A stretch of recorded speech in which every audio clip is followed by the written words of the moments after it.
இல்லை இப்போ தொடர்ந்து பேசும்போது உச்சநீதிமன்றம் தலையிட வாய்ப்பு இருக்கா?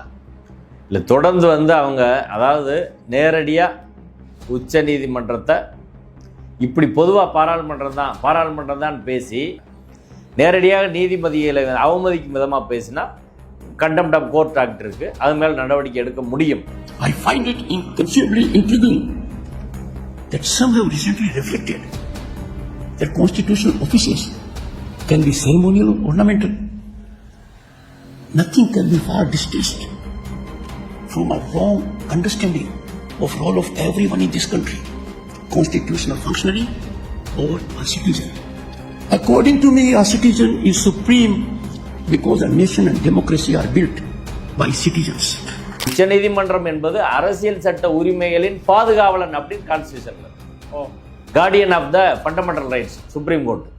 அதை பாதுகாக்க வேண்டிய பொறுப்பு யார் வழக்கு போடணும் இல்லை, சுப்ரீம் கோர்ட் சுயமோட்டாவை எடுத்து பண்ணலாம் அடிப்படை உரிமை பறிக்கப்பட்டால்.